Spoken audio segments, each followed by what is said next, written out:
Hello everyone, this is Fantasy Ask and welcome back to Lakeburg Legacies. When we left off in the previous episode, we had an adorable little readers club where Everard and I think Theodoric decided that, they were a little bit more educated than the other residents of Lakeburg and maybe everyone else should get a chance at improving their knowledge a little bit. And they kind of decided between scientific texts and adventure novels that novels was the way to go, and I 100% agree as someone who is part of a book club. So we had that along with a few other things. We had little baby Bruce born in the Jameson family. Bruce, who unfortunately has a really bad relationship with his dad, but I think has an okay one with his mother. We also had a few youngsters age up. We had Lucius, who is now an apprentice hunter, along with Sapphire, who has very lofty dreams. So I'm not entirely sure where we're going to put her in terms of being an apprentice. Olive knows what she wants to be. She wants to be an apprentice baker, but unfortunately, all of our bakers already have apprentices that they're dealing with, and I don't want to stress them out with, extra youngsters to be looking after. And then I think we had a couple of our ladies become old. Colette and Beatrice, they're like graying at this point. They have wrinkles now. They're in their late 40s, the two of them. And we had Valerius become a young adult in his own right. Let's take a look at young adult Valerius. Where are his parents? So, hold on a second. His father was Everolf, who died a while ago at 45 years old, and his mother is Colette. You can kind of see he looks a lot like his mother. A lot like his mother. So, okay, his traits, he's energetic, ill-mannered, and humble. Okay. He's grown up with a lot of energy. He's a very social sort of guy. Very humble, which is nice, but he can be a bit rude, which is an interesting mix. It's a very interesting mix. Like, he's not going to be arrogant, but he's going to cuss you out if he has to, Okay. Well, he definitely needs a job. And I think he was an apprentice seamster because he has a friendship with Everard, and Everard is the seamster. And he does want to be a seamster, which is wonderful. Now, do we have any space in the sewing workshop? We do not, but we can hopefully save up some stone. It's going to take us quite a bit of stone, but if we save up enough stone, we might be able to open up a new slot, and then he can be a new seamster, work alongside his mentor, which is going to be great. And in terms of the youngsters, nothing has changed, I think, for Sapphire. Yeah, she's still got lofty dreams. Nothing has changed, I think, for Olive. Oh, wait, no, Mason. She still can't be a baker because, like I said, both our bakers have apprentices, but something has changed in her potential. She's 8 years old now, so in the 2 years that she has gone without a mentor, maybe her parents have talked to her about it, and, she can't be a baker. There's no space in the bakery to take on another apprentice, and her parents are thinking maybe she should look at something else. And Olive, she started expressing an interest in masonry. So let's see if we can get her a mentor. Oh, geez. At the Mason's workshop. We have 2. Theodora is free. Okay, who's the other student here? Oh, Chris. Okay. Well, Olive, she has potential and she is interested in being a mason, so she is going to now be trained by Theodora. So good for little Olive. I'm happy for her. Also, we have a lot of gold. My goodness, we have 1,138.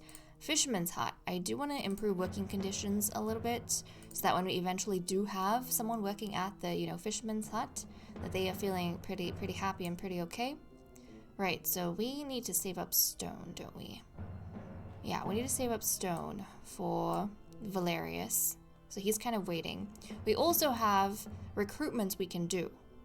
We have vacancies, like I said, at the Fisherman's Hut, the Rodent Nest, and still the Pleasure House. So we might want to look into that, actually. So why don't we actually go and do some recruiting? So let's take a look. We have Ulysses. He's 22 years old, of the artisan class. He can be a blacksmith. Okay, we don't have the availabilities for actor and assassin, but blacksmith, we do have the forge.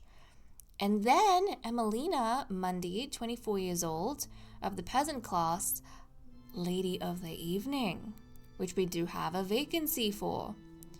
Now, where is the forge? We have materials for another blacksmith, but we have a vacancy for Lady of the Evening, you know? So we might take on Emelina Mundy. Yeah. She looks pretty too. She looks pretty. We're gonna recruit Emelina, guys. Lovely Emelina. Okay, Emelina, time for you to get settled at the pleasure house. Okay, there we go. She is looking quite ravishing, if I say so myself. What is all this? Oh, these are the different traits and stuff. And yeah, I think having her here reduces... Hold on a second. What's going on with faith? Does it reduce faith or increase faith? I'm not entirely sure. The world of Lakeburg is immoral right now. Yeah. But the pleasure house reduces faith, right? I think?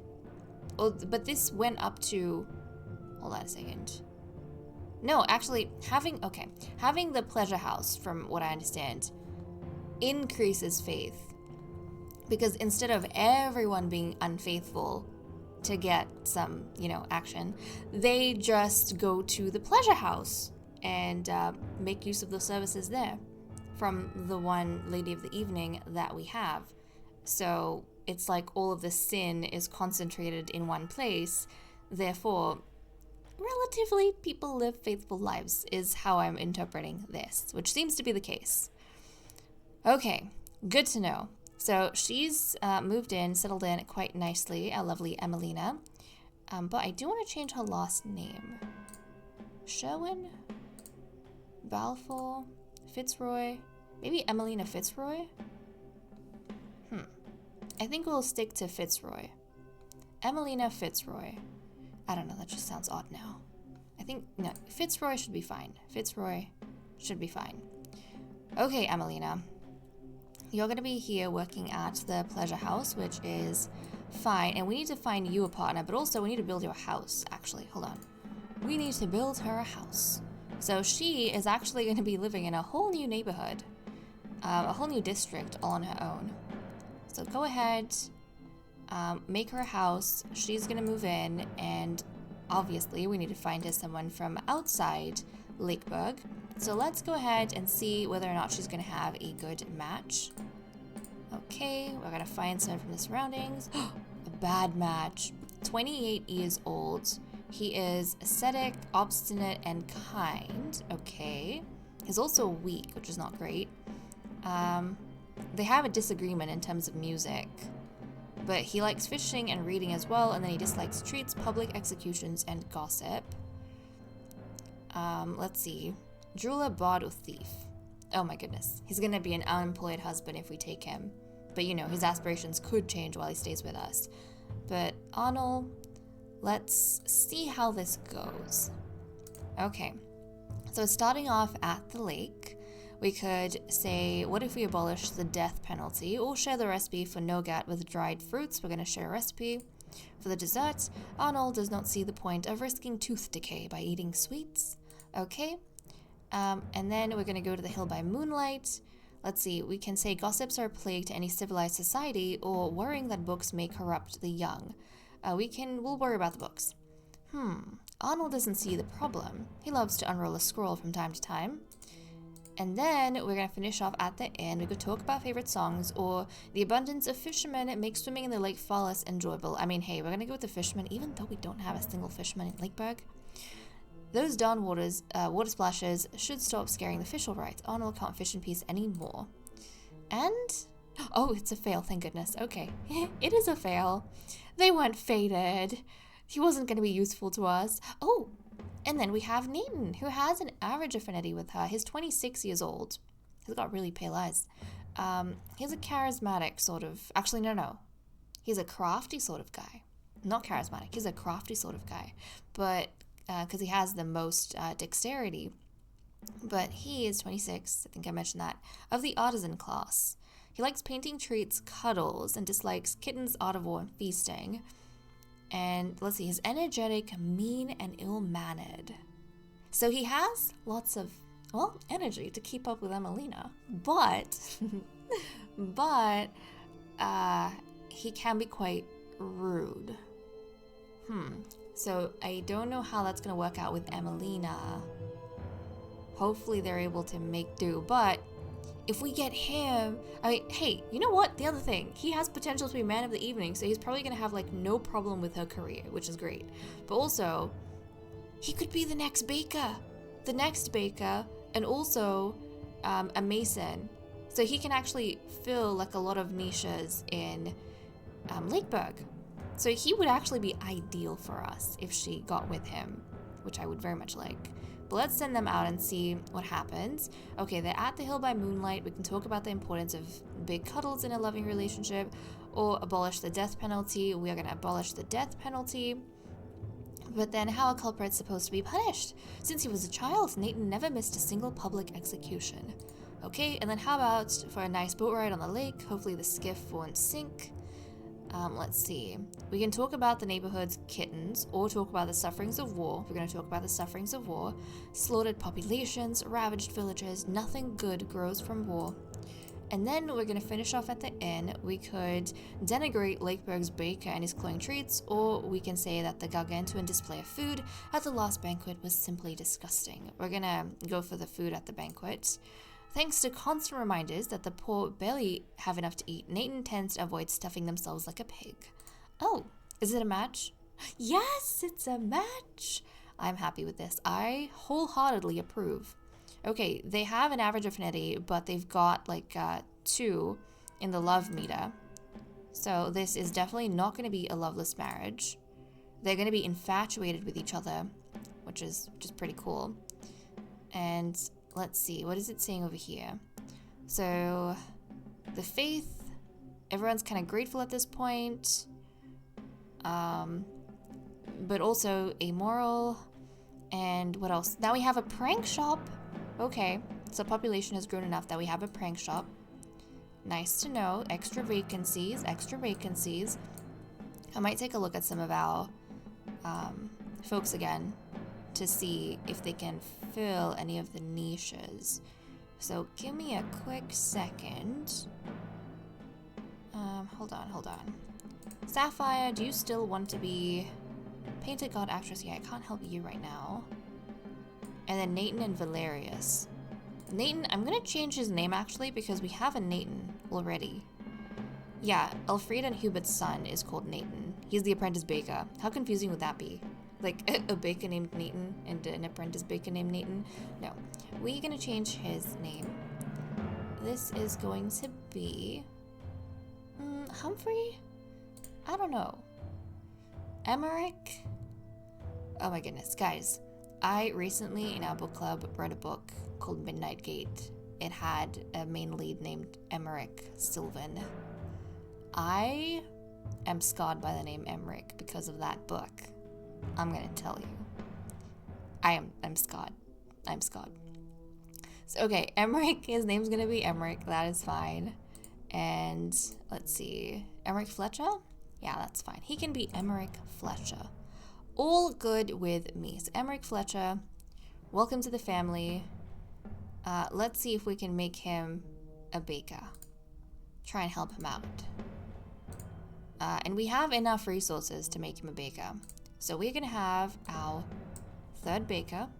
Excellent. Now we have more bread. We still can't help poor Sapphire because we might wait a few more years. Kind of like with Olive, maybe in like a couple years time, she is going to, change interests a little bit, and then like her potential for something might change. So I mean, I know it's like potential, according to their personality skills and all that, but I like to think of it as interest, what they're interested in pursuing. So, okay, that is that. Valerius, I still can't help. Oh, no, I can! Wait, Seamster or Prankster? We don't have enough resources to make him another Seamster, but guys, the prank shop just opened. So he can be a prankster. Valerius, look at that. Look at that. Sometimes, we train for one thing in life. We learn one thing and we apply it in something completely different. In Valerius's case, yes, he, grew up at the sewing workshop, but maybe that's kind of given him an advantage in, like, crafting in a sense, and that's given him maybe an affinity for, like, sewing up his own costumes and such, or, outfits to do pranks and whatnot at the prank shop. So it might give him kind of ideas for how things are pieced together and the aesthetics of things. So good on him. Valerius is our prankster. Okay, that makes me happy because we've kind of sorted out the prank shop and the pleasure house, and we have a new baker and late of the evening, but yeah, we have a new baker, so it makes me happy because we're getting stuff sorted. Things are going, guys. Things are definitely going. Okay, let's move things along and see what's happening in town. Okay, hold on. So the Frost couple are struggling a little bit. Let's see, the Frost family with Anne Frost, our miner, Theodoric, a hunter, their relationship is struggling a bit.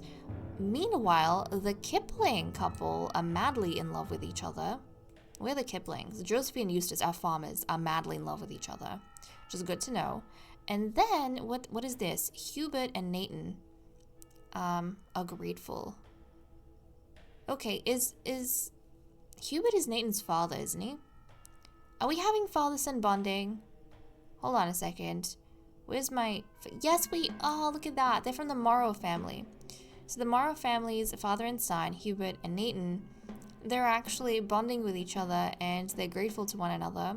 Oh, that's so cute. I wonder if Hubert took a break from his work at the farms and he went to have lunch at the bakery and he visited his son while he was there. He ate some of the bread that his son helped to bake and they had some, like, bonding time. And Nathan was really grateful that his father came to visit, and Hubert was really proud to see his son in the kitchen. Like, wonderful, wonderful, wonderful. It makes me happy. It makes me really, really happy.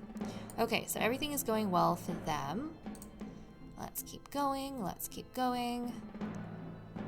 And what is happening here? So apparently, the Brielle family, where's the Brielle family? They want to have, like, another kid, but I'm sorry, guys. Like, I don't... Yeah, so this is Ursula and Lysander, so Sapphire's parents, want to have another kid, but no. I'm sorry. You just focus on Sapphire. We don't need our population exploding. You focus on Sapphire. I mean, who knows? Once their first kid moves out, and they still have it in them, they could have another kid if they want, but we don't want to explode the population like that. No, thank you. Okay, the Kipling family, yeah, we know about that. And what is this? Theodora and Brynja are bothered. Our two Masons. They don't like each other, do they? I'm fairly sure our two Masons don't get along well with each other. In fact, where are they? So Theodora, let's take a look. Yeah, she works with Brynja. Her relationship with him is really bad. They're sworn enemies, pretty much. Yeah, makes sense. And I think, do both of them have apprentices? I think they do. So Theodora is training Olive, and Brynja is training Chris. That's right. So they're both busy with their apprentices and such. And I feel like they time their work so that they never have to interact, but maybe this one time they left, they left the Mason's workshop at the same time and they got bothered. That's probably why they have the bothered feeling, because they got annoyed at each other for taking a break at the same time. And I think they left some, smaller tasks for their apprentices. But they usually, I imagine, time their work so that they never ever have to interact. And I don't know, this is kind of a funny idea in my head, but I feel like they would get the apprentices to be like the in-betweens, and if there's anything that requires them to interact, they just use their apprentices as like in-between messengers, and they don't actually want to talk to each other. So that's what they have going on. A little colleague drama happening down at the Mason's workshop. Okay, we can barter something, so let's take a look. We can give some of the excess bread we have for more gold. Give me all that gold. Yes, we like the gold. We like the gold. Okay, excellent. We have a goal, which is wonderful. And you know what? I think this might be a good place for us to kind of cap this episode, because we did get a few things done. We had the Fitzroy family move in, you know, with lovely Emelina and stuff. Valerius became a prankster. So things are moving along. But okay guys, with that said and done, I am going to leave off here. Thank you so much for watching. I hope you all enjoyed, and I will see you all next time. Bye bye.